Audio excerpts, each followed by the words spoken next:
Hello, everyone, and welcome back to another episode. Come on, Dill. We said we were going to do it together. No, we didn't. We did. No, we didn't. No, I decided we were going to do it together. Another episode of Teach You Repeat. My name is Dylan. And my name is Hayden. Oh, you Beat you. You did it Too quick for you, my friend. Too quick. Now, before we crack on this week, very quickly, thank you so much to everyone who's left us a review after our recent push. It's actually been incredibly high, the boost of numbers that we've had, but still nowhere near the amount of people who listen. So if you're listening to this podcast and you do listen to this podcast and you enjoy it, why not leave us a review? It's really, really helpful. And seeing those numbers boost up helps us, and it's helpful. And I can't think of any more words with the root word help. Helpish. Helpish. Help us. Helplishly. Help us. Yeah. Help You're like one of us-less. those. You've become one of those YouTubers. You know, when they're like, you've been watching my. They're all American, obviously. Right. All YouTubers Yeah, American. yeah. You've been watching my. We've got 5 million viewers, but only 19% of you are subscribed. So make sure you subscribe so you get the latest content. Do you know you can really tell the kids who are like raised on YouTube because they speak in an American accent? It's insane, isn't it? You get like kids in the most like leafy part of Kent in southern England, and they'll come and go, "Hey guys!" It's like you've been watching Miss whatever her name is, Miss Tracy, is it? I don't know. Miss someone. Oh, what's her name? I don't Everyone know. hating on her for some reason, aren't they? I don't Look, sounds like I'm doing it now as well. I don't care who you are, but you just can tell the kids who are raised on like Americanisms and stuff. Yeah. And then you get the odd one. I don't know about you if you've seen this, but they write mum, but M-O-M actually in their work, and I'm like, whoa, you really are. Hey mom, I'm gonna take the trash out of the faucet. Go grab the trunk. Oh no, what's the word for aubergine? I don't know. I'm just dying at this. What's the word for aubergine? Eggplant. I'm gonna chop the eggplant and put it in the trash can. Should we do the whole episode in American accents really bad? Yeah, ones? sure. But first, let's go for a walk on the sidewalk. What's wrong with what you do? Don't know. I tell you what though, I was looking at the 2017 Stats paper. Yeah. Yes, as you do. I was looking at What a segue. I was looking at that. I'll tell you what though. Talking about By the way, a bunch of our listeners are American. Hi. Hey guys. Just very different, okay? I bet they couldn't tell that we weren't American for a minute just then. I just want to let everyone know, if you're listening, you're happen to be American, there is another I in aluminium. Oh, here we go. Don't Please. start a war. No, I just want to. Don't That's start a all. war. That's all. I think some of the stuff we say is crazy. It's aluminum, okay? It's not. It's if you're American. It's not. Anyway. Okay, we can change these words. They can change the words. They've got the right, okay? So you're just in your free time Just in perusing free time. the 2017 reading I was, paper? of course, as you know, make a bit more content. I was making a video walkthrough of the 2017 reading paper because on our YouTube channel, we were trying to make walkthroughs for all the papers, right? And I did notice that the first story is like Gabby and the Cat, quite a famous one because it's got that. Is this the Spanish speaking? Yeah, it's got the question. It's like, who else speaks Spanish in the Yeah. text? And so many kids put the cat. Like it's just a running meme through, in the teaching Us world. teachers, aren't we? Us Funny. teachers, I tell you what, we Do you have a Spanish cat in the 2017 reading paper? We know how to have a bit of a my laugh, don't we? goodness Us me. teachers. If you're not a teacher and you want Yeah. some serious banter in your life, get involved with the stats because know. it's all fun and games. Just walk into the staff room and go, do you ever do one about the Spanish cat? Everyone Flawed. Just- Flawed. Yeah, Funniest thing they you can really say to will. a year 6 Also, teacher. even funnier than that is the text is American and it has mum spelled in it M-O-M. Why? I don't know, but it's obviously an American extract or something like that. But I did think that was interesting to choose for an English stats an English stats paper, and where one of the answers is mum as well. And I'm like, oh, I wonder how many kids were like, do I write mum like with a U or with an O because it's from the text? It has an O. Yeah, we'll go through it. Yeah, Wow. thought that was interesting. That's strange. But that's about as exciting as my life gets, really. Actually, Oh, I was waiting for the peak of this story. no, I sort of realised at the end how uninteresting it was. I think this is a euphemism for our entire podcast, to be honest with you. Just two teachers sat here trying to make teaching interesting. Trying to make it interesting. I was perusing the old stats papers, actually. And you'll never guess how mum was spelt. Oh my gosh. Get him on the London Palladium, this guy. We're going on tour, guys. We're going on tour with this content. I reckon we could with this, yeah. Especially if we did it all in American, like I said. But there we go. Anyway, go on, tell me about your week. I had a good week. I had a peak primary school afternoon. Interesting as my story? No, Or? we'll soon find out, won't we? Incredibly, people are still leaving reviews, so I'm getting on nerves somehow. I had a peak primary school afternoon, and I hope our listeners know what I mean when I say peak primary school, because we talk a lot about how I feel the curriculum's moving very much more knowledge-based, very much a lot of teacher talk, rabbiting facts and hoping children remember facts and filling in worksheets and stuff like that. But I still hold on to those dear moments with my class that I call peak primary school. And it's what I remember from school. Do you know, like we talked about, I used to make slippers. Yeah, like doing actual fun. Oh, enjoying yourself. Oh, yeah, enjoying life. Enjoying yourself and having fun. Yes, really important to me. And we had one of those afternoons where we built. Well, this is a loose word. Built a geodesic dome. Oh, so yeah. A geodesic dome, if anyone doesn't know, is this dome-like structure made up of geometric shapes. In our case, we use triangles. We've been learning about, in DT, we've been learning about trusses and strong shapes and engineering and things like that. And they'd made some small versions of a truss. Liz. Well, when I first planned this, it was peak Liz truss. And I was like, look how strong this truss is. And I was like, oh, that doesn't work in a different context. Very weak, actually. Trusses are not strong. Really weak. Did a whole lesson on politics instead. Forgot to do the building. We didn't build anything. Peak primary school. Let's talk about the economics picture in this cost of living crisis. Anyway, we did loads. And we ended up building, all the children built their own triangles out of these wooden dowels. Like the wooden dowels were like a good 40 centimeters long, so big triangles. And then we went outside and we built this dome by like making trusses out of the triangles and elastic banding, tying them together. And I took out some masking tape, like as an insurance almost, because using elastic bands around the end, the kids can find it tricky. Let's do a little bit of tape every now and then just to hold it in place. And I took out about 30 rolls of masking tape. Oh yeah. And I was like, that's plenty, isn't it? Won't need all this. Don't say you used 30. No, listen. I just put the box out there. Right. And the kids, like, one at a time, but sporadically were saying, oh, can I use some tape? And obviously I was like, yeah, sure. Yeah, of course you can. Oh, can I use some tape? Yeah, take that bit up. They'd been running backwards and forwards. By the end, every single bit of tape was out. No. Pretty much. That's a lot of tape. Like, yeah, I reckon in the 30s, in my class of 30, I reckon about 15 or 16 masking tapes were out. Wow.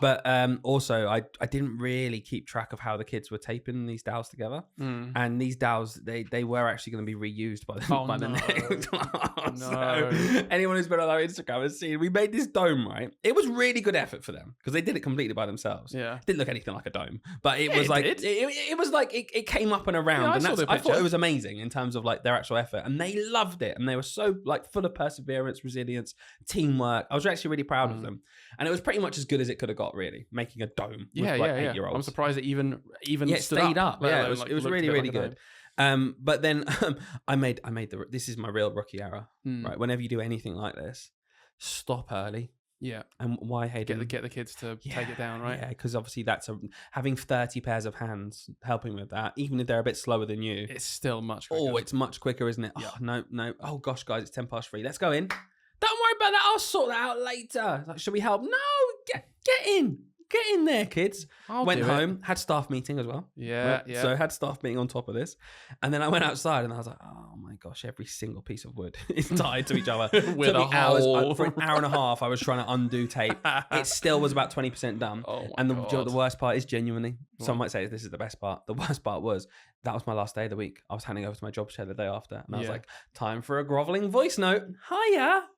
When you come in the morning, can you get the kids to try and you didn't even finish it? Nowhere near. Oh, man. So nowhere near. But then my job share messaged me the day after school. Saying you're fired. And said, no.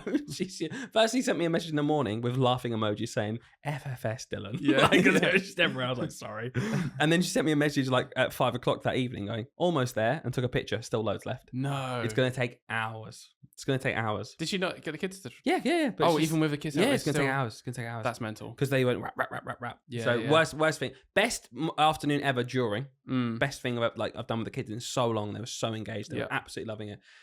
Just think about it. Plan these things through. The 10 hours afterwards, taking it down, maybe not. Going to make not it as a bit, good. it's going to take that memory. Yeah, I love that. What about you? Yeah, well, I've not done much this week. No. It's the last week before Easter. I'm just knackered. I feel like this is the point of the year, isn't it? Especially in year 6. I hate to say that. Oh, especially here we go. Look, listen. All right. I'm in year 6, and I've got to use the printer because we're doing our 57th mock test of the week.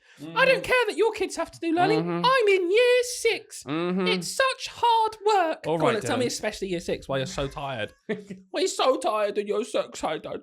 What are you so tired for? Look, whilst you were playing with mac and cheese or whatever you were doing, building geodesic discs, whatever it was. Yeah. You know, we were doing some hardcore revision, ready for our SATs in 5 school weeks. Yeah. So talking of peak primary school, thinking of peak primary school, would you say that's your peak primary school? Yeah, definitely. I think the best thing to do, sort of before kids leave school, is just ruin school for them. I think you say to them, these exams aren't important. Well important though. Yeah. Aren't they, kids? No, they're not important. Well important. They're not important. Yeah. It's when the kids put up their hand and say, what is the point of the SATs? And I have never had the heart to remotely fake it and be like, and I say, oh, they're not really. I always say they're not really that important. I say they're more important for us. It's a way of measuring the school. The government need to know, don't they, if schools are doing their jobs properly. So if your schools all went down from key stage 1, then obviously they'd be like, oh, something's going wrong in that school. I was like, but for you guys, it's not that important. It sets your GCSE target, so there's something to do there with that. And ultimately, it's just a chance for you to prove what you can do. So just do it for yourself, really. Yeah. And I leave it at that every time.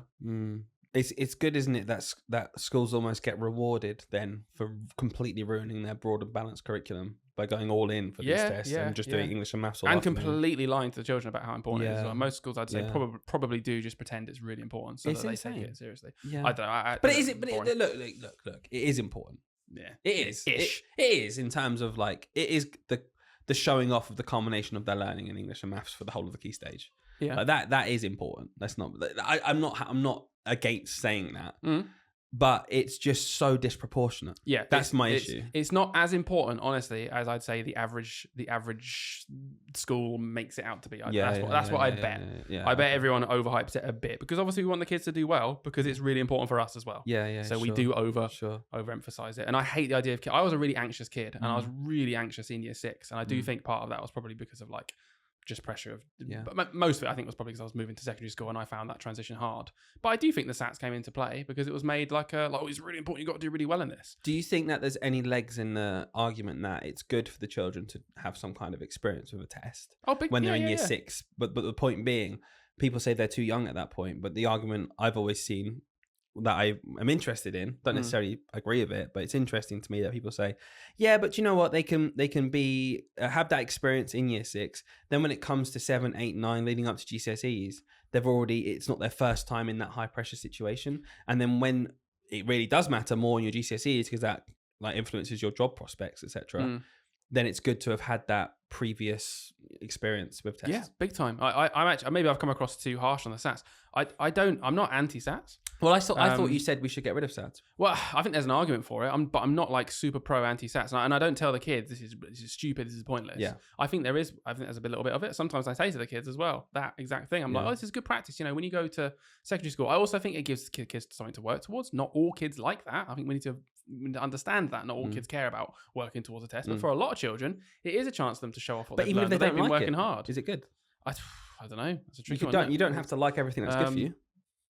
Oh, it's a hard one. I don't know. I really don't know because I always I go straight to the if this is a scale of kids that like it to don't like it. I always go right to the bottom and think, okay, how badly is it affecting the kid that really really doesn't like it? Like I can think of some children who you put them into the test knowing they're going to get honestly 0. Yeah, like maybe not 0, but like a couple of marks. Yeah.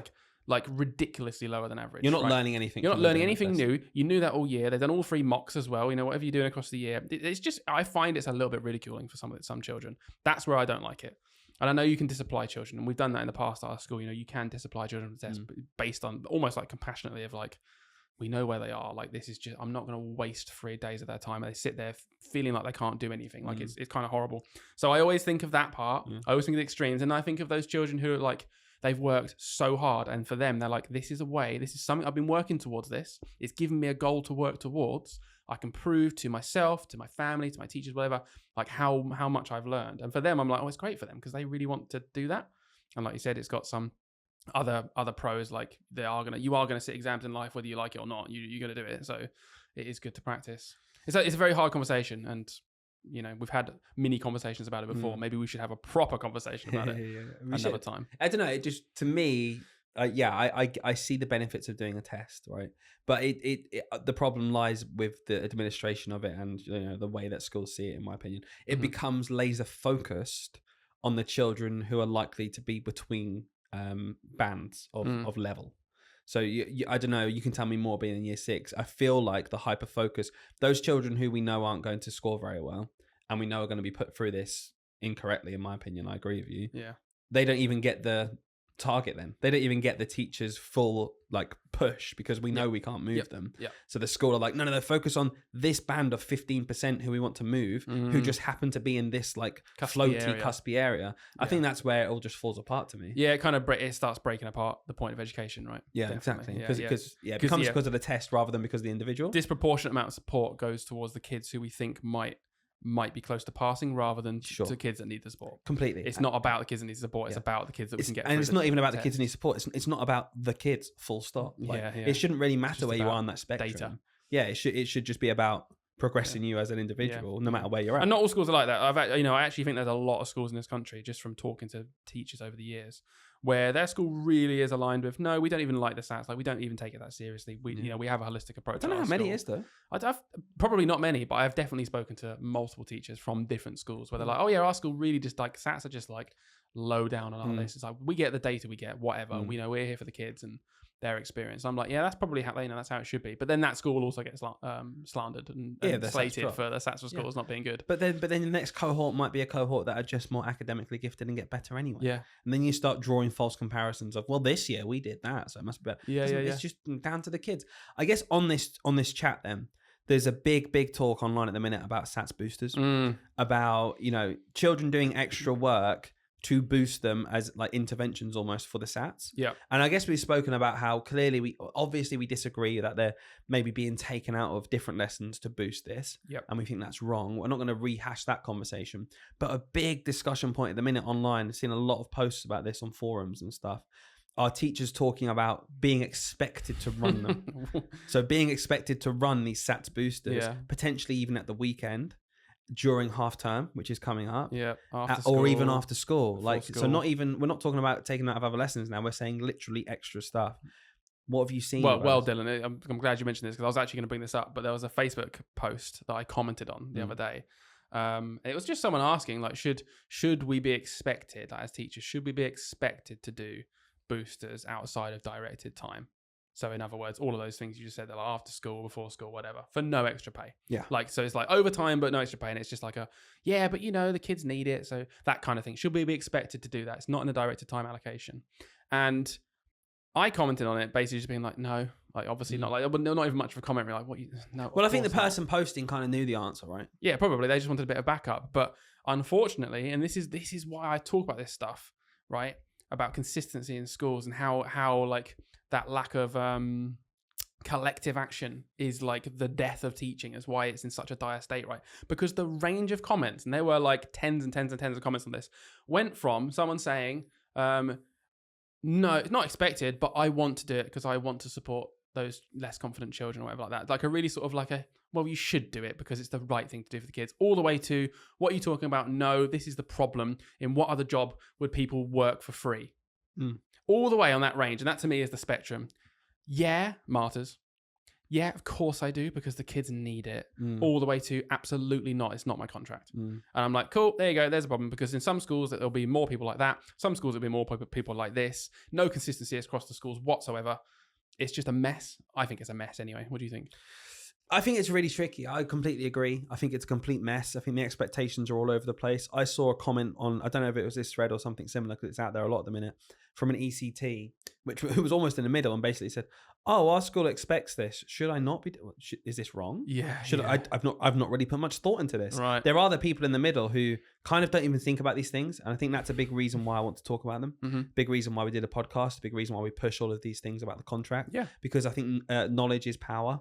And I think those people who don't necessarily know that this is not expected don't necessarily think that therefore it's wrong to do it. I think they just think, well, that's what my school says. I'm a year 6 teacher. That's what we do. Yeah, I definitely did that as a new teacher. Loads of things there would have been where I was like, I don't know. I just trust the people that are in charge. They know more than me. So they tell me to do something. Trusting so power. Oh. Yeah, I know. But I would have been naive as a... Yeah.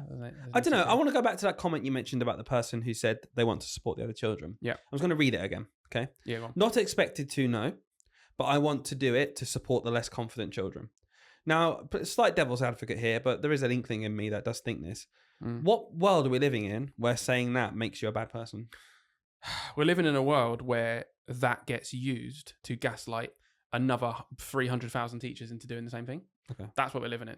I'm like, it's like a lesser evil argument, those kind of things where it's like, or whatever the opposite of that would be, where it's like, yes, okay, they're doing this thing that's good, maybe like a 1 step forward, but it's 25 steps back because there's all these negatives that come from it. So maybe we just shouldn't do that thing. Like, it sounds awful, doesn't it? Me saying, no, we shouldn't be supporting the children for free in our own time. Well, that's what it turns into, and that's what it's used against us often. But just put it in any other context ever. Just think about any other job, right? we always go back to, because we both worked in like Retail, Tesco and Asda retail, right? But if you had a bunch of people saying, no, I'll come do the Sunday shift for free, don't worry about it, I'll do it for free. So people got to get their shopping, don't they? I'll do it for free, don't worry about it. Can you imagine like what that would cause? Like the trouble that would cause? Firstly, it wouldn't even be legal. It wouldn't be allowed to do. You can't work for free. Sorry, we have to pay you. We have to pay you for your time, actually. Otherwise it's like free. You're becoming a slave for our company, and that's really bad. It's like, but in teaching, no. We do it because we love the kids. It's like, yeah, I do love the kids, but like I can't work for free. I don't know. There's just, it doesn't make sense to me. What other job do we do that in? Yeah, I work for free. What I always say to these people in a nice way is like, because I don't like degrading people who are saying I want to help kids that are less fortunate. That is obviously not something I want to go after someone for. But back to the Tesco analogy, the big bosses at Tesco would be laughing their asses off. They'd be literally going, okay. They wouldn't say anything. They'd be like, yeah, sure, come on then. Oh, thank you. It's really nice of you. Brilliant. They're the ones laughing. It's the same kind of thing here in terms of the government and the structures and the systems in place. Yeah, of course that's brilliant. No one's ever going to change that. Yeah. The government are never going to come off their backsides and be like, oh gosh, let's fight for this change from the ground up, because they're getting away with it as it is. Yeah. What exactly. who is benefiting from that other than the bigwigs saying, oh, don't we think about the children? Yeah, do you know what? If we did care about the children, maybe you could fix something from the top down then. Because if you really are going to weaponize that against me for saying I'm not going to do that extra thing, and point to the other teacher who says they are and say, wow, isn't this teacher fantastic doing the things for the kids? You got to point at yourself, mate, in the people above. I've heard stories from Academy Trusts before, and I'll go back to Academy Trust because they have a lot more autonomy over what they do with their money. And that's used for benefits sometimes, but very rarely. And it's often used to squeeze budgets, to lower pay, to squeeze people out, to have less support. I've seen emails that teachers have sent me from Academy Trust bosses and HR departments who've sent it to us on the podcast. Is this normal?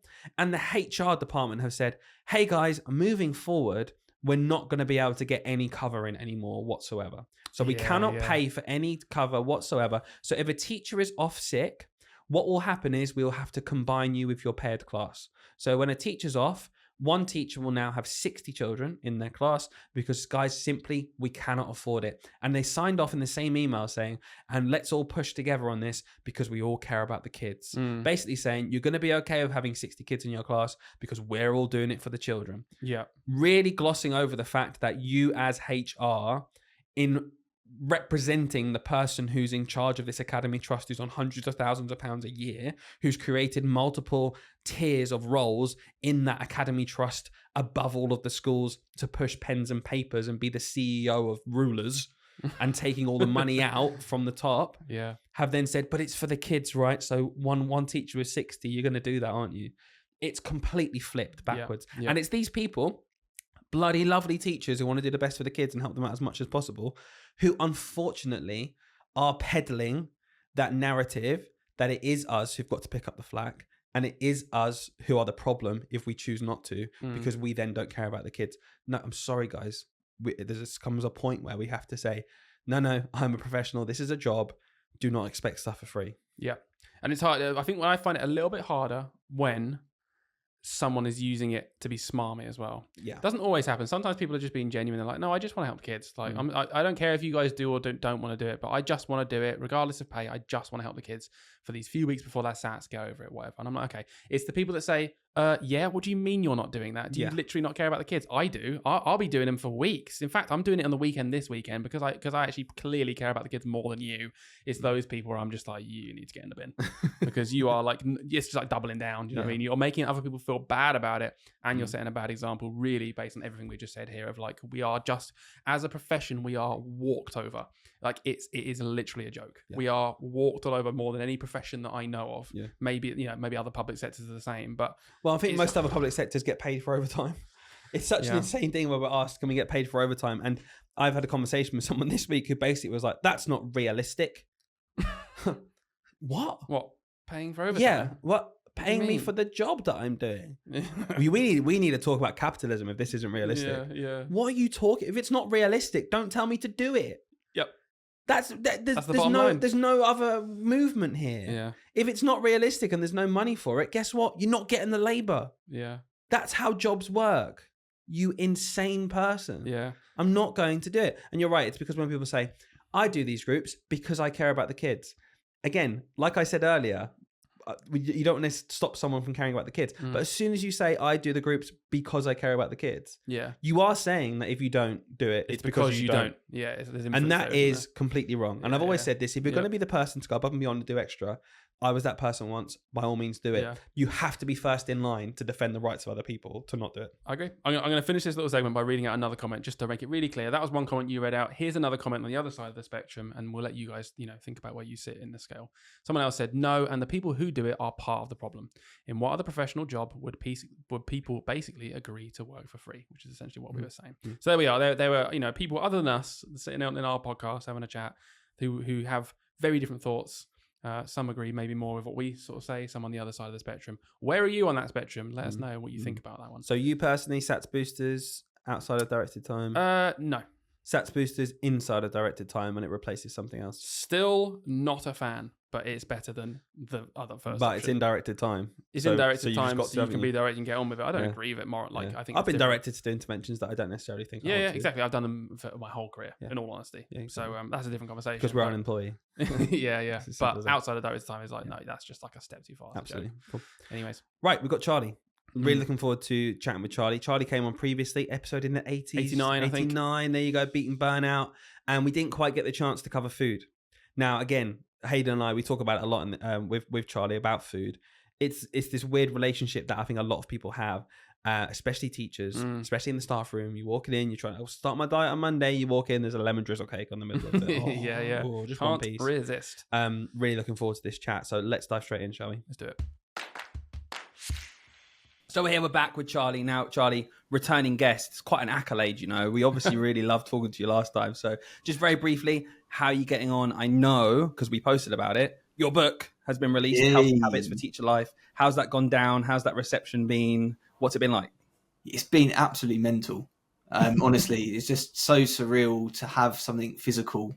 We said before that just to have an actual thing is just bonkers. The whole process was quite streamlined. There wasn't really many bumps along the way. It was all went to plan quite nicely. So I was sort of like towards the end thinking, oh no, what's going to go wrong? Like, is there something going to come with like a massive chapter missing or something? But yeah, to get the physical one, and I didn't even know it was coming. And didn't know much about publishing, but the whole process was towards the end was very much just quick, very sort of, it all happened very suddenly. So I didn't realize that because it's done through Amazon, essentially when the copies hit the warehouse, they just ship them. So there was a release date of the 8th, and then people were expecting their copies on the 17th of March, but then suddenly it hit the warehouse early and it came out like the 28th of February. Oh, wow, right. I had no idea. It just sort of like shipped. So it was really bizarre. And my copy came about a week before that. And I think I just got back from a run. That's awesome. On the doorstep was this thing. It felt like paperwork inside. Opened it up and as a super fan, obviously I pre-ordered, long before it came out, waiting every day. And then the day it turned up, I rushed home. But in all seriousness, I did turn up and it was just there and I wasn't expecting it that day. And I was like, oh, here we go. Yeah. I'll tell you what, one thing I really like about it is it's really, really easy to read. Like there was part of me that was thinking, oh, I hope this isn't like some 400-page mammoth book where realistically I'm going to read a chapter and then with the attention span of a gnat, which I have, I'll zone off. Last time you were here talking to us, Charlie, we spoke for a long time and looking at your chapters, we spoke about a lot of these things like building healthy habits, creating space for your health and like your mental health and stuff like that. And there was one topic that we kind of got to the end of the conversation and all three of us were like, oh, we've run out of time, but we really want to talk about it. And in your book, it's chapter 4, which is how can I eat well easily? So we kind of just want to focus this conversation on that bit of the conversation we missed last time today about eating well. So, you're the expert here. We're going to pass it back over to you because you finished that episode saying, oh, I really want to talk about this thing. And we were like, okay, come back on again and we'll talk about it. So over to you. Like, give us a summary first and then hone in on something you're really passionate about with eating well and how you can help teachers master this skill. Yeah, cool. I mean, it's a really, really good topic and actually very topical for the book because I wrote out there's missing chapters. There's one that is how to be happy that wasn't in the book, and I've done that as a separate thing, and I'm actually sending that out to people when they grab a copy of the book and they send me a picture. I'm sending that almost like secret chapter out to them. But there was a few actually, and a lot of the sections had extra bits that just had to be cut because of word count, and one of them was around relationship with food, emotion-led eating, stress eating, all of that stuff. So this is really topical because it's something that had to be taken out. And I've already got plans. I don't know how it's going to happen, but I've already got plans for a second bit, slightly chunkier book, same setup, same sort of everything we spoke about with accessibility, but going into more of the mental side of things, mental health, stress, relationship with food, that stuff. So yeah, this is really, really topical. And when I was going through that, obviously in the book, it talks very much about the practical side and some really simple systems and frameworks for eating. And it does touch on a little bit, doesn't it, of that pause principle. I managed to keep that in. I was like, I want one thing, just like something, because I know how many teachers struggle with emotion-led eating. So just for our listeners then, do you want to just explain what you mean by the pause principle? Because I think it'd be very useful for people who maybe haven't got the book yet, just to kind of get that inkling of what they'll get from purchasing it. Because I think I would say to anyone listening now, if you are a teacher trying to improve your health, this is a must-have. So what do we mean when we say the pause principle? Yeah, no, really good question. I think essentially, as a teacher, life moves a million miles an hour, right? The moment you wake up, like I think we said in the last episode, the moment you go to bed, you are constantly stimulated, you have constant inputs, you're constantly driving, right, towards something and moving on to the next thing. And obviously that has a knock-on impact to our stress and how we feel. So when we experience things like, let's stick with stress for a second. We often feel like we are a little bit out of control. We often feel like we are very uncomfortable because stress can make us feel that way. It's not always inherently a bad thing, but too much stress doesn't make us feel great. So we can seek control, we can seek comfort. And the other thing for us as teachers is that the daily life in the classroom is so uncertain. You can meticulously plan everything out perfectly, and just a child is sick on the carpet at 8:45 and your whole day can completely unravel, right? So there's a real lack of certainty sometimes. So when it comes to why we might lean towards certain foods, there is this want for comfort, control, and certainty for so many of us. So the idea of the pause principle is to basically create space between those emotions, the environment, cues and inputs as well, like the staff room being full of chocolate and cakes and crisps, and our reaction. Because when we are really stressed, tired, overwhelmed, all the other amazing things we can experience, that gap between the stimulus and the input and actually our reaction to it is tiny. It's absolutely minuscule. It can feel automatic. It can feel like there's no gap at all. Like a reflex almost. Yeah, it's just there. Before we know it, we've eaten that thing, or we've said that thing, or we've raised our voice, or we've done whatever. So the idea of the pause principle is we just create a space. And in that space, so I use 3 S's to explain this. I didn't go into it in the book, but with clients, we'll go through the 3 S's. So it's basically stop, trying to find a way that we can notice those cues, notice the signals that, okay, we need to activate the pause principle. We stop, we create space, be it physically, mentally, or both. And then we regulate our state. So it's stop, space, state. And to regulate your state, which is pretty much creating, again, more space in between, we might take a deep breath. We might have a glass of water. We might change our environment. Again, if it's a bigger thing, you have more time, it might be listening to some music, or it might be having a conversation with someone, there's lots and lots of different ways. But yeah, the principle, the pause principle, is to create space so that you can choose an action, because although it feels like a reflex, or although it feels automatic, there is an element of choice, which is really horrible to hear. I remember the first time I heard that, and it was like, no, I'm not choosing this. It's just happening. But there is that horrible ownership we have to take. Yeah, sure. But it's creating that space. Yeah. What like, you talk about this choice, right? What do you say to people like me who say, yeah, but I just don't have the willpower. I don't have the willpower to do that. I get the principle. Yeah. But even in that moment, I'm still making the wrong choice because I don't have the willpower to make the other choice. Picking up that chocolate bar. Yeah. It's a bad choice. But are you saying to Charlie now that you feel like you don't have? Do you know you have control or not? Is that what you're saying? Okay. So for full disclosure for our listeners, you're talking about your clients a minute ago. After our last episode, I became one of Charlie's clients, and I have been working with him for months. And so I know a little bit more about this, and I think what I'm saying here is you really intrigued me when you talked about willpower one time when we were chatting on one of our coaching calls.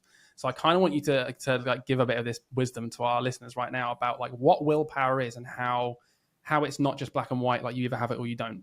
Broadly speaking, I there's many different many schools of thought on this, many different ways of looking at this.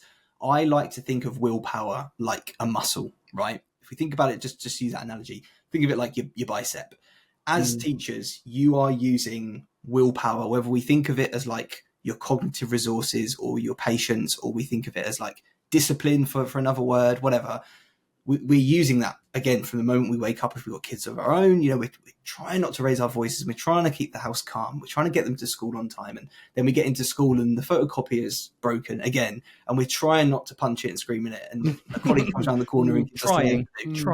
Failing some days, but yeah, little kick here and there. Yeah. But yeah, we're using this willpower. So imagine for a second that I gave you, let's use a positive example. Imagine I gave you a giant box of glue sticks, right? Oh, Full glue sticks. Oh, Not to get anyone too excited, but you're holding this box of glue sticks, right? You feel it after a minute. You feel it in your biceps. After an hour, your arms are absolutely numb and falling off. And by the end of the day, the glues are on the floor, right?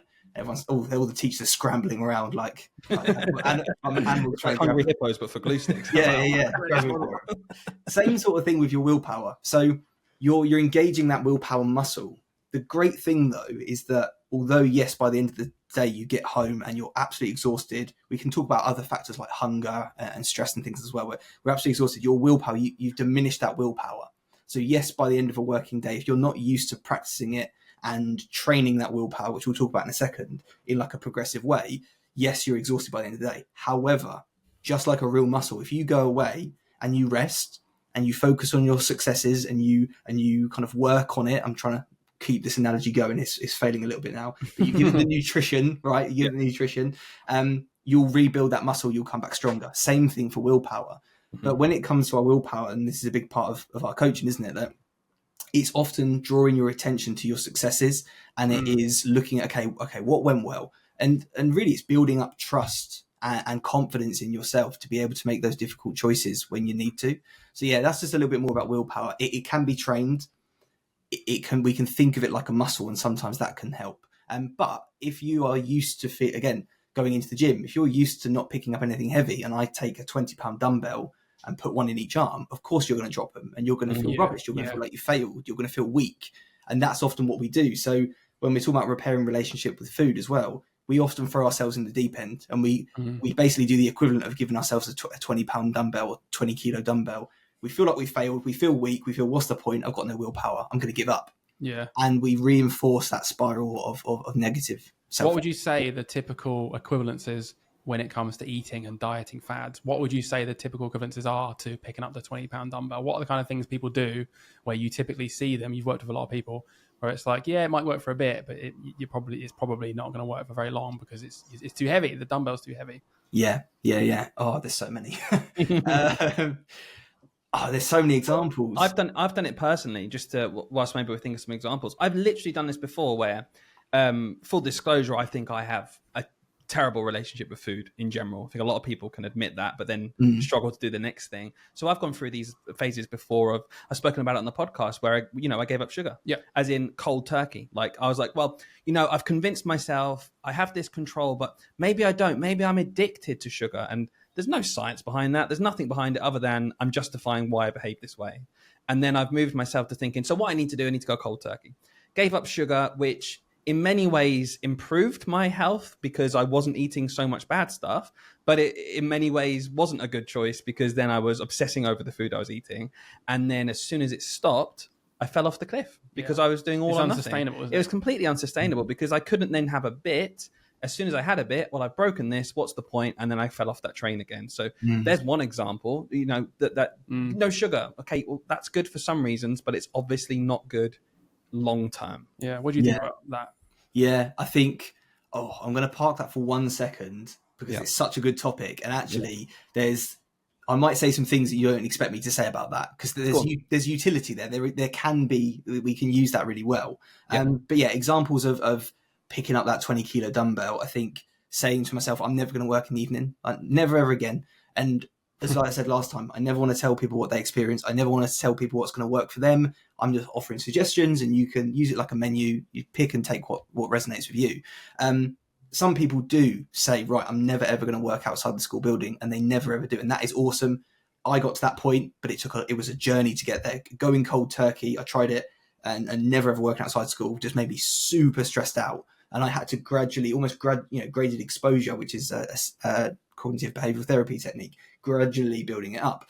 So saying I'm never going to work in the evenings, or I'm never going to pick up my phone past 8. I'm never going to, in some contexts, I'm never going to eat chocolate again. I'm going to exercise 7 days a week is a big one. All these sorts of extreme approaches. And they all in with the right supervision and the right sort of coaching and support. Some of them can work for some people, sure. But we're talking generally people giving this a go on their own. And the reason why that is quite damaging for us is that with our health, lots of us we have quite low confidence. We have quite low levels of self-trust. And so when we go into it with these very extreme approaches, when we feel like the bar is a 10 out of 10, we feel like we failed if we don't reach that 10 out of 10. I did a session with my clients on this earlier this week. We talked about the power. I don't know if we talked about this in our last podcast. We talked about the power of behavior ranges. So rather than saying I need to train for an hour in the gym 6 days a week, that is the goal. You're giving yourself like the center, the bullseye, and anything other than that, feels like you've missed the target. Yeah. Whereas what we try and say is, okay, cool. First of all, where are we? What's the next small step? Minimal effective dose. Let's gradually build this up. But let's also give you a range. So maybe it's, okay, I'm going to work out at home for 15 minutes and I'm going to do that 3 to 5 times. So we create these behavior ranges. And again, taking it back to food, we can do that as well. People like me anyway, and people I see, they tend to say, I've got a problem, so I'm going to 100 out of 100. That's the only way I can fix it because that's my parameter. Then it's easy for me to say if I'm doing it well or I'm doing it badly, because I'm simply saying I'm going to give up sugar. Whereas I feel like over time I've learned that perhaps that's not sustainable for me personally. It could work for some people, like you said.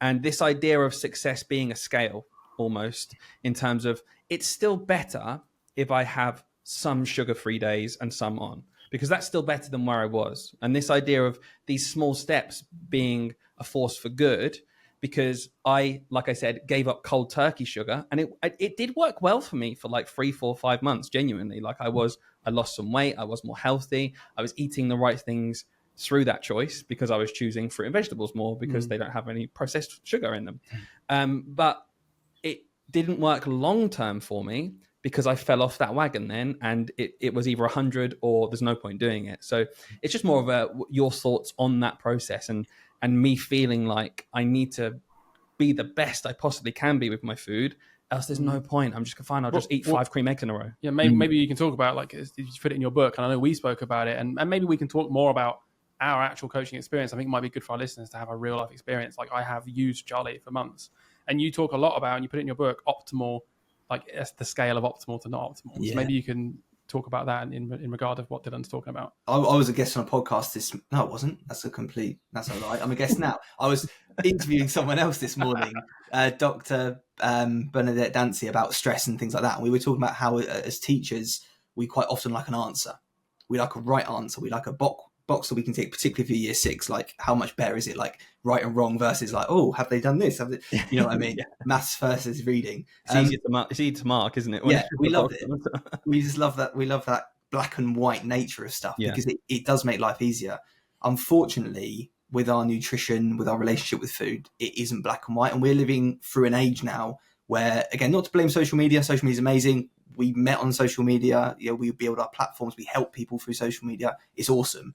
However, there is this huge extremism pendulum almost going on at the moment. You've got people, the stuff, I don't know what I've been watching, but my feed at the moment, I've got people eating, parts of animals that you would never really want to eat, and you've got drinking like animal blood and like eating only this and raw, people eating raw meat and being like, I put it in the book. Look, there's a diet out there that says that you're not allowed to drink water.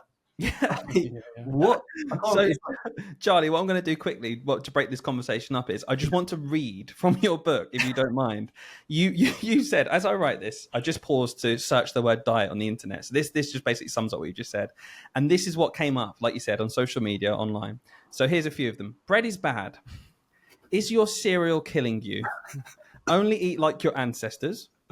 Big food has you addicted. Forget the fruit. Only eat meat. and like you just said, why water is ruining your health. So although Hayden and I did have a laugh when we read through that because it seems so bizarre, it's real, isn't it? It's so real. 100%. Yeah. I had quite a laugh writing that, to be honest with you. But it is this extremism, and I think in part it's due to the fact that just as a society and as the way the platforms are evolving, you've got, I can't remember what the statistic is, like 0.75 seconds to grab someone's attention and this, that, and the other.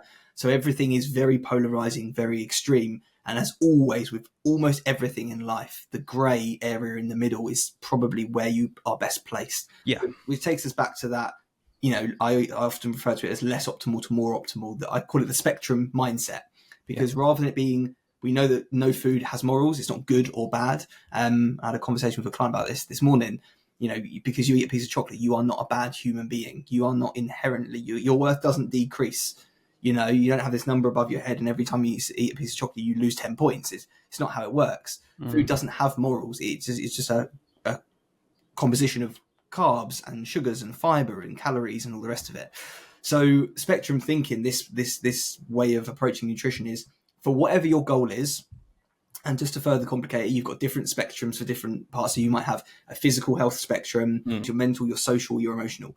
And the example I often use is that when you get a promotion, right? You get a promotion, you find out about your promotion on Thursday. You're like, amazing, awesome, cool. Text the family, let's go out for a curry on Saturday night. Amazing. I'll have a couple of beers and I'll have a curry. Awesome.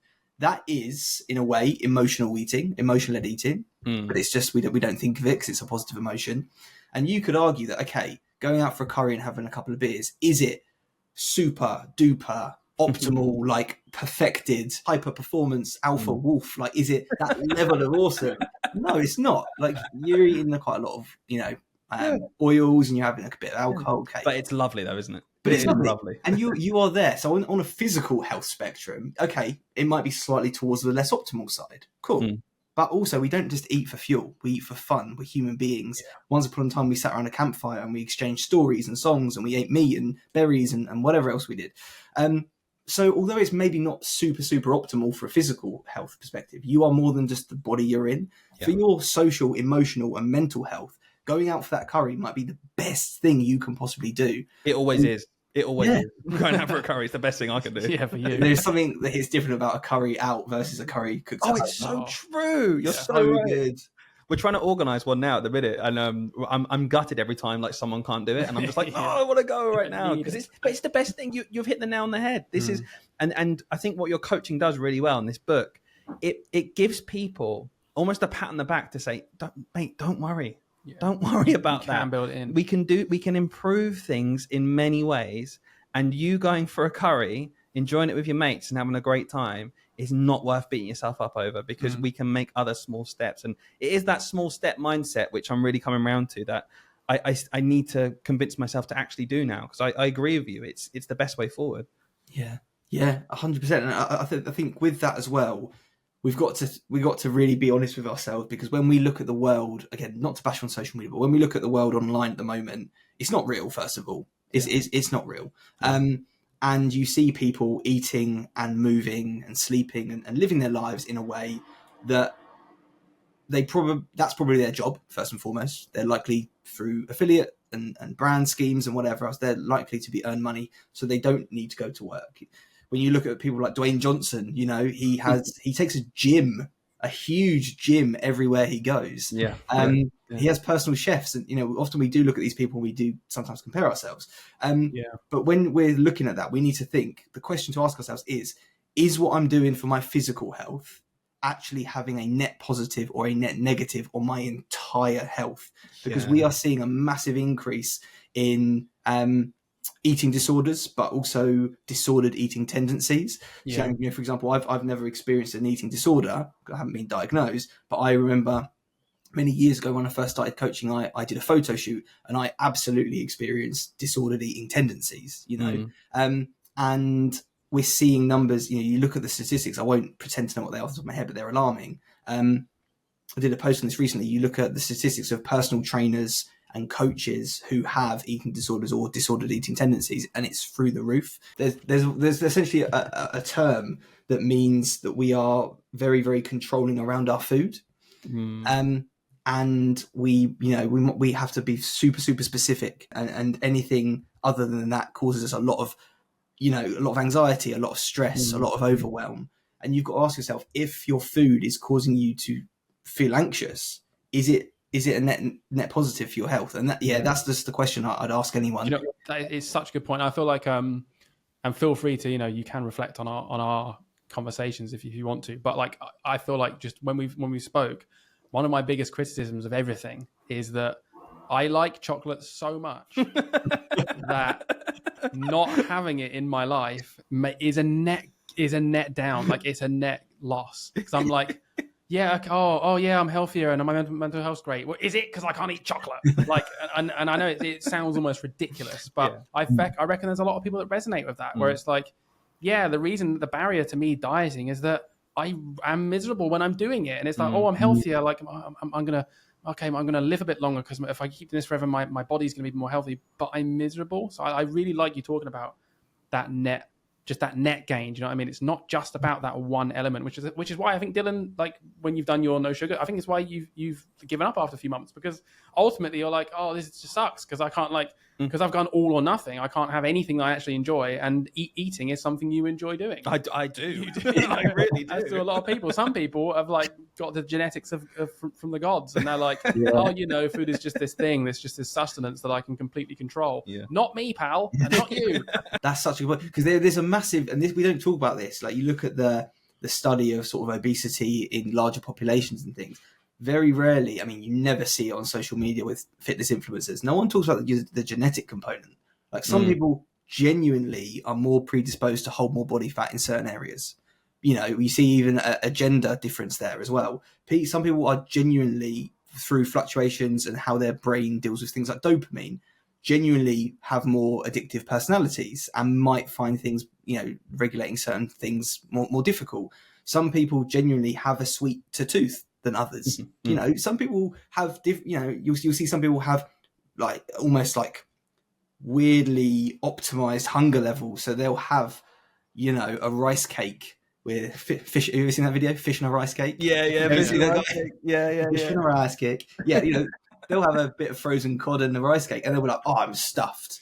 Yes, those people. And the two hunger hormones, two main ones, ghrelin and leptin. I call it the ghrelin goblin, or ghrelin gremlin, and that's makes you feel hungry. And then you've got lovely leptin, which is your satiation, your fullness hormone. And you can see genetic differences in that. You see you look at the size of people's stomachs. Like, there is so much genetic influence in terms of how we feel, behave, respond to food.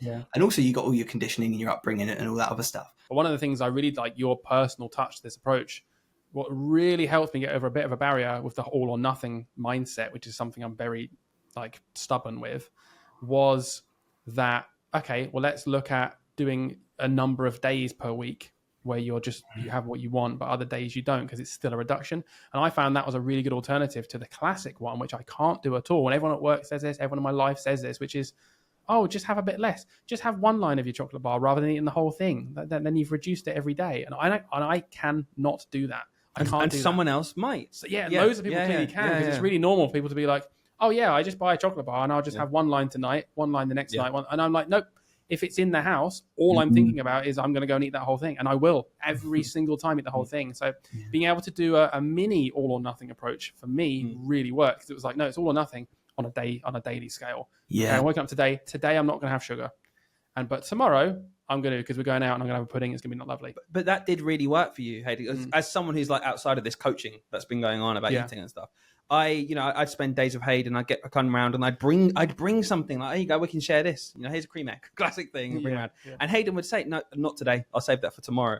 But I know Hayden having that kind of carrot, as in I'm allowed this tomorrow, meant he didn't eat anything that day. And that's clearly better than the alternative, which would have been to have one every single day. And I guess the overarching thing I'm trying to come at now with everything we said, and for our listeners who are listening to this, is I want everyone to kind of understand that there's not going to be a quick fix. We've talked about these fads that we've talked about, these don't eat that, don't scare people into not having water anymore. It's like, get a grip. Honestly, those people are just preying on people who have these dispositions. Like you said, there's a lot of self-worth issues with people who think they're the problem and I'm the issue.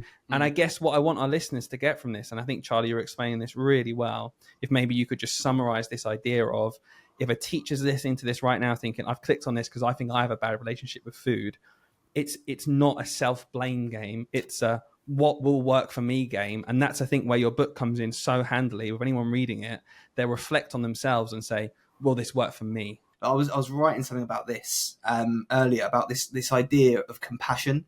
And so often we, just as human beings, but particularly as teachers who have a very high expectation of ourselves, we're naturally quite conscientious, quite driven people.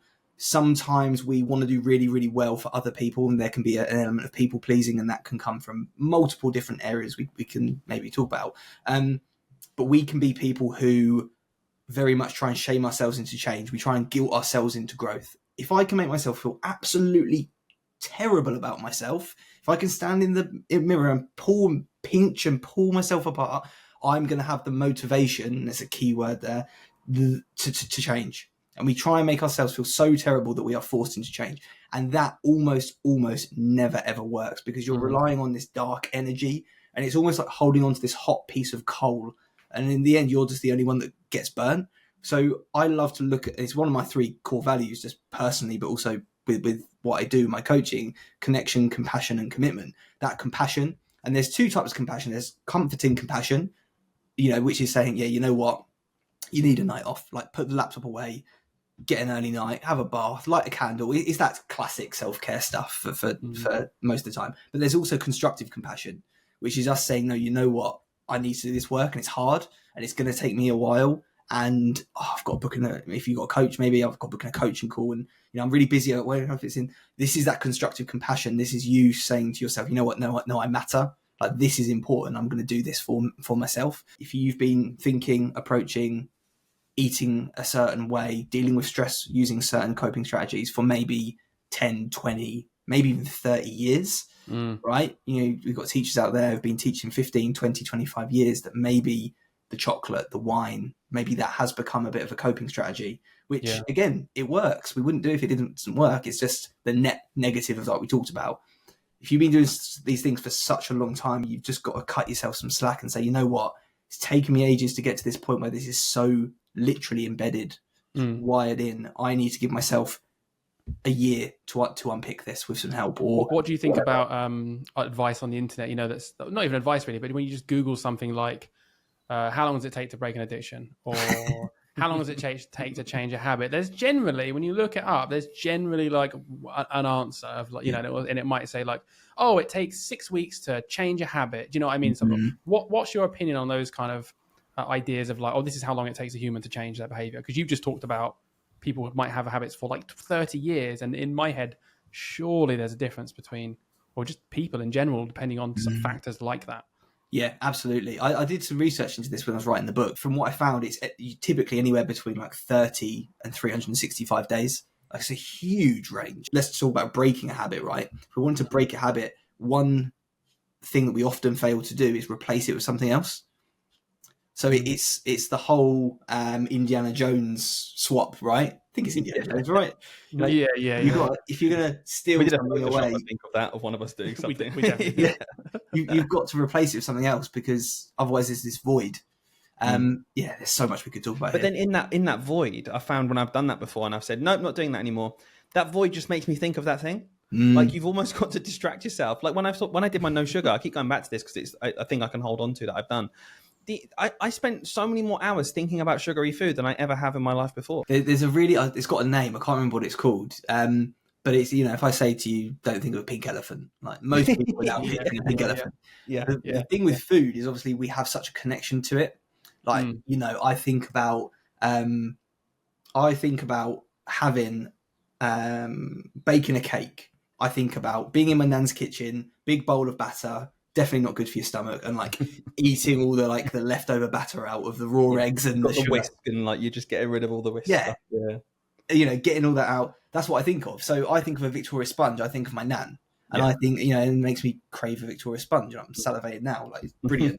So we have these connections to foods, and the thing is, if you say, if I said to you, right, you are never ever ever allow pizza again, what's the one thing you'll think about more than ever? Yeah, Exactly. pizza. And we have this Yeah. thing that where when we try not to do something, the value of that thing increases in our mind. Mm. And it's sort of grass is always green on the other side sort of mentality, but it's just you're not allowed it. We want what we can't have so much. So yeah, when we this is why supervision and doing it in the right way and a personalized approach is so important.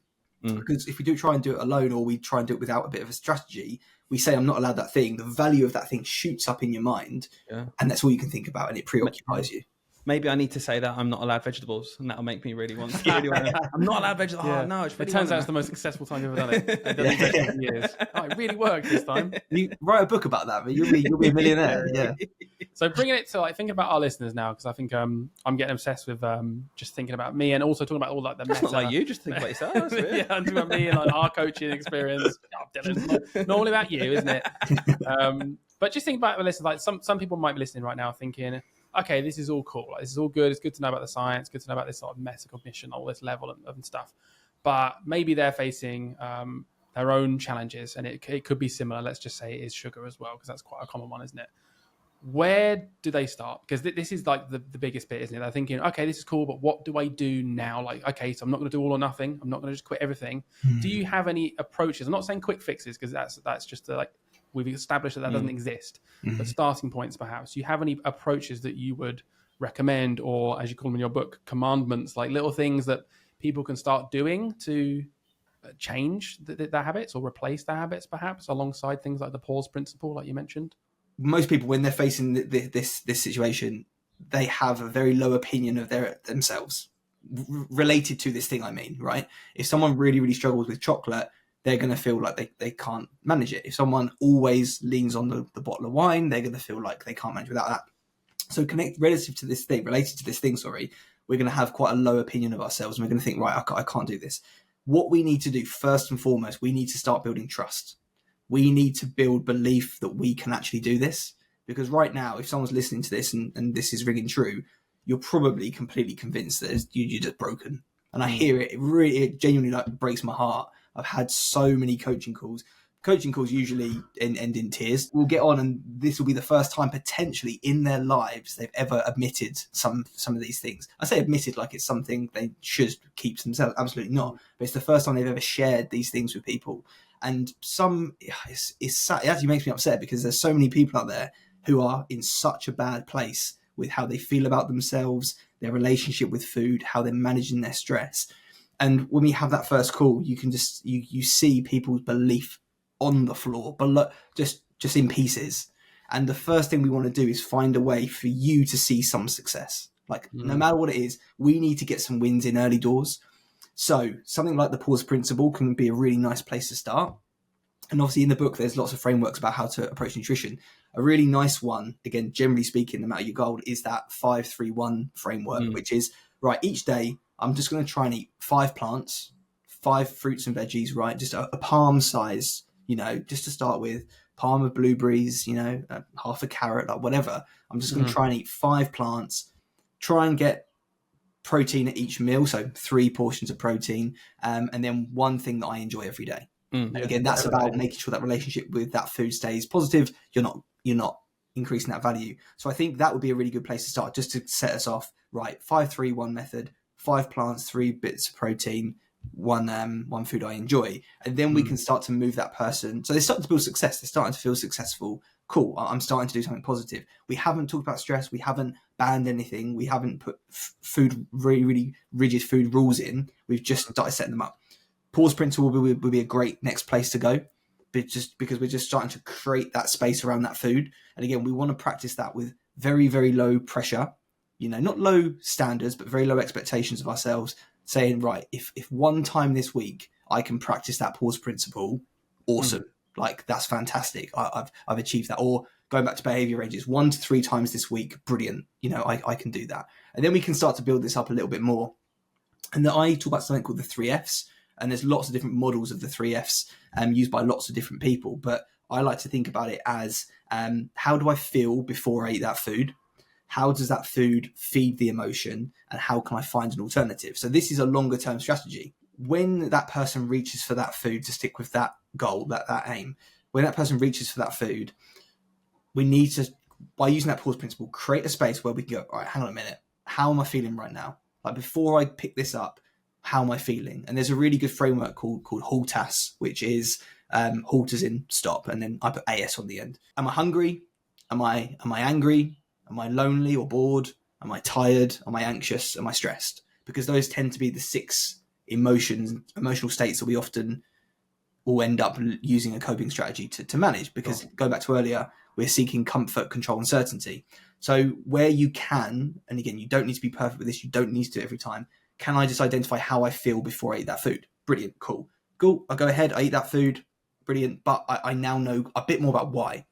Then we move on to the second bit, which is, okay, I need to figure out how that food feeds the emotion. So how does that food actually help? Because if it didn't help, if it didn't give you comfort, control, or certainty, you wouldn't bother doing it. Your brain would come up with something else.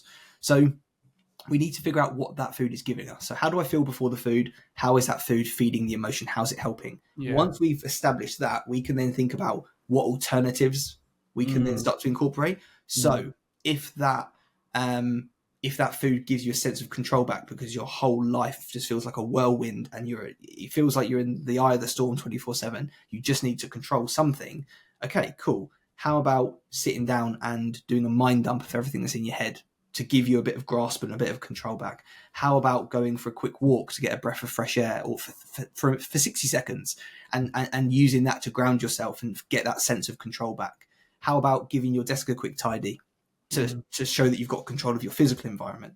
And again, for things like certainty, cool, can I sit down and have a conversation with my partner about this? Or can we map out our meals for next week? How can I create certainty in my life? Is it writing down my 3 top tasks for tomorrow to create that level of certainty? And comfort, right? You're probably not going to find it scrolling. You're probably not going to find it in food, not long term anyway. So what does comfort mean to you? Because as teachers, we spend our lives perpetually in a state of discomfort.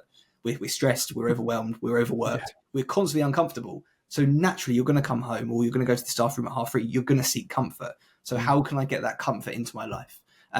So yeah, that's a bit of a longer term process that we can use. This chat I find so insightful because I feel like, not only are you talking to thousands of people out there and our listeners are going to get so much from this, but me personally, just every time I listen to you, Charlie, anyone who doesn't follow Charlie on Instagram, the Teacher's Health Coach, and I've got to say right now, before we finish up this chat, if you haven't ordered Charlie's book, I just want to hold it up again, Healthy Habits for Teacher Life, my goodness me, order it. It's a short read. It will, I think, open up your eyes. And Charlie, what I love about what you do is you make people feel good about themselves. You don't make them feel bad. So you make them feel like, I'm a good person. And these problems I might have with my health, which we can identify them as, I'm happy to say that's a problem I have. It's not attached to me as a human being. And I think that separation is so important in a world where I think a lot of people are made to feel bad for that and as if they're in the wrong. And I think what you're doing is a force for good. So I just want to say thank you for that. You definitely did that with me as well. Like when we started our coaching calls, I came to you kindly didn't say it was me earlier, but I'm sure I was one of the examples. I came to you as a broken person. I've said to you, I am broken. I said to you, you can't fix me. No one can. I will, chocolate is a horrible addiction to me. For some reason, I just can't control it. But actually, you open my eyes, and I don't think I'm remotely there yet. I'm not there yet. I even said to you at the time, I was like, I'm definitely one of those people that it's going to take the full year to start replacing this habit. And you were like, yeah, maybe that's your disposition. And so we're sort of a quarter of the way through that right now. But you've definitely opened my eyes and made me realize that I absolutely can do it, though. There are definitely things that work with me that maybe are quite unique to me or maybe work for a small amount of people and other bigger tactics that just don't work with me at all. So I think that's what I really like about this book and what you do is that it just makes you realize that we're not all the same. Do you know what I mean? People have different approaches. People take longer. People take shorter. People have different genetics. Like you said, there's just so many factors that you need to consider before just saying, "Oh, I'm just the worst. I am just the worst." Less calories than you. Okay, I get it's down to calories, but there's so many reasons why I put more calories into my mouth. Just saying that is so unhelpful. I appreciate you jumping on though and basically just doing the extended episode because we wanted to get all this into the first episode and we didn't have time. Episode 89. If anyone wants to go back and listen to the first one called "Beating Burnout, Boosting Health, and Putting Yourself First." Top tips with Charlie. But yeah, thanks so much for jumping on. No, thank you guys. Thanks for having me back.